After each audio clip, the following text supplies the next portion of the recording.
Without Stephen Curry, Jimmy Butler, Al Horford, and Moses Moody, the Golden State Warriors took on the LeBron and Luka-less Los Angeles Lakers and struggled without their starters, getting down by 21, the same deficit they got down against the Blazers in the previous preseason game in which they came back.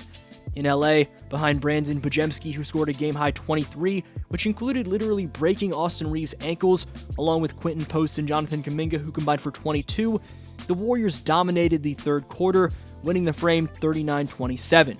Trayce Jackson-Davis was a beastly yet polished roll man, scoring time and time again on savvy rolls to the hoop. TJD was also elite as the low man defensively, which ended up being key in fueling the Dubs getting back into the game. Jackson-Davis meshed with Gary Payton II, Will Richard, and Pat Spencer to generate 38 bench points between them, and the Warriors had cut it to 5 by the fourth frame. In the fourth, third stringers like Marquise Bolden, LJ Cryer, and Jackson Rowe checked in, and a lineup of they and Guy Santos allowed the Lakers to re-extend their lead to 9 with 8 minutes to spare.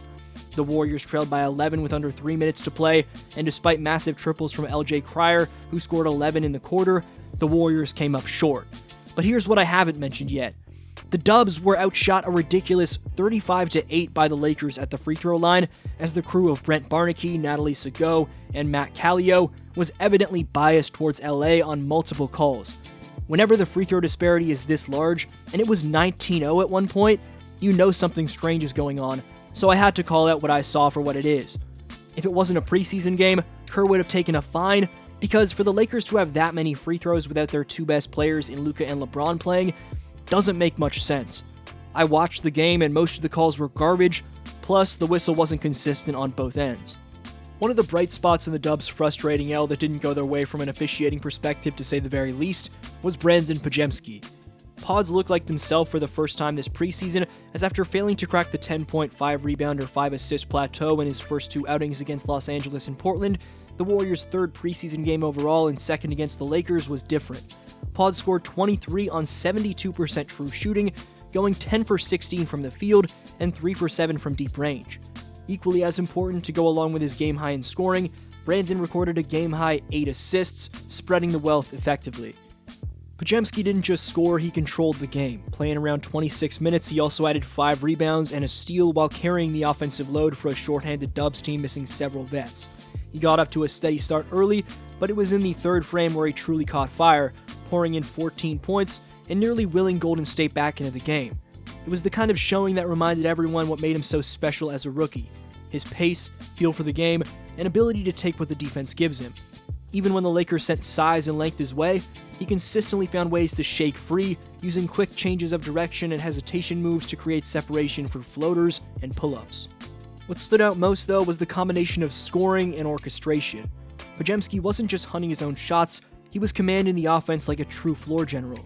His drives collapsed the defense and led to clean looks for teammates, and his 8 dimes were the byproduct of consistent, decisive reads. The balance he struck between aggressiveness and control showed a level of maturity that bodes well for his long-term development. Shooting 10 for 16 overall with a smooth 3 of 7 from beyond the arc, he showcased a scoring arsenal that's expanding every game: floaters, pull-ups, catch and shoots, and even a few creative finishes in traffic. It was a reminder that Podziemski isn't just a role player, he's a connector, capable of running stretches of the offense himself. For Golden State, this showing reinforces how important internal development is to their success this year. Podziemski's ability to score efficiently, facilitate at a high level, and play within the flow gives the Warriors a fresh dynamic. He brings a blend of composure and edge, that mix of old-school grit and modern skill that fits perfectly within the Warriors' DNA. If he can build on this and bring similar energy into the regular season, the Warriors' backcourt depth suddenly looks a lot more dangerous. Nights like this are why the organization is so high on him. Another major bright spot was Jonathan Kuminga, who dropped 13 points in 22 minutes on 5 for 8 shooting from the field while drilling one of his 3 attempted triples.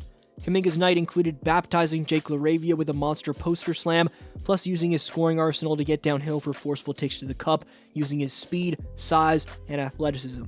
Seeing this burst from Kuminga is such a great sign, because we know how dominant he can be when he's fully engaged and confident in his rhythm. What stood out most about Kuminga's performance wasn't just the scoring itself, it was how he scored. His drives were purposeful and efficient, showing that he's starting to blend athleticism with control. Rather than relying purely on his explosiveness, Kuminga picked his spots wisely, attacking when the floor opened, and using improved footwork to stay balanced through contact. There were a few possessions where he used patient hesitation moves to freeze his defender, then powered through with a quick first step that left the help side reacting too late. That type of composure within chaos is exactly what the Warriors have been waiting for. It's a sign that his decision-making, once a weakness, is maturing. He's learning when to use his power and when to pull back, and that's a huge leap for a player who used to rely primarily on instinct. Kuminga's confidence as a shooter also looked more natural than in past seasons. The 1-3 he hit came in rhythm off a kickout with no hesitation, a small but significant detail. Even the two he missed were within the flow of the offense, showing his understanding of spacing and timing in Golden State's system. When he's willing to take those open looks without second-guessing, it changes everything. Defenders can't sag off and clog the lane, which opens up his driving lanes and gives the Warriors more options when Curry's off the ball. That's where Kuminga's offensive growth becomes so valuable. He doesn't have to dominate the ball to impact possessions anymore. He's becoming a player who can seamlessly fit into lineups with both vets and young guys, and that versatility could make him one of the most dangerous X factors in the Western Conference this season. Defensively, Kuminga's presence was just as noticeable. His athleticism allows him to guard multiple spots, but it's his improved discipline that really pops now. He's no longer biting at every pump fake or losing focus off the ball. Instead, he's rotating with purpose, contesting shots without fouling, and showing better communication on switches. There were a few possessions where he forced tough looks from bigger forwards, and even slid his feet well against guards. That's the kind of defensive range the Warriors need to keep up with the modern NBA's pace and versatility. When Kuminga locks in on that end, he completely changes the energy of the unit. It's not just highlight plays anymore, it's consistent defensive pressure that sets a tone. Perhaps the biggest takeaway from Kuminga's night, though, was his body language. He looked comfortable, confident, and completely bought into his role, something that hasn't always been the case in previous seasons. There's a different aura about him now, one that feels more like a young vet than a raw prospect. He's carrying himself like someone who understands what's at stake this year, both for his personal development and for the Dubs' future. With his new contract secured, the pressure to prove himself might finally be off, allowing him to focus on just playing ball.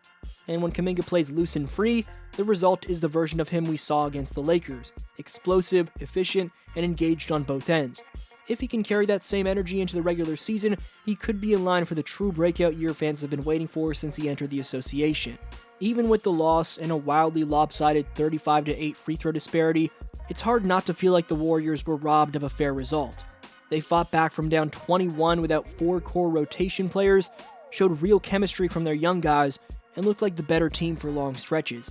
Brandin Podziemski and Jonathan Kuminga especially stood out, showing flashes of what this team could become. Faster, tougher, and confident in their identity. Podz controlled the tempo and created for others, while Kuminga attacked the rim with purpose and composure. Add in solid minutes from Trayce Jackson-Davis and Gary Payton II's defensive chaos, and this felt less like a preseason tune-up and more like a statement about Golden State's future. Because even through the uneven whistle, the Warriors didn't fold. They fought, adjusted, and made it clear that their next generation is ready. If this game was any indication, once the stars return and the calls start balancing out, this team won't just compete, they'll make people remember who the Warriors still are.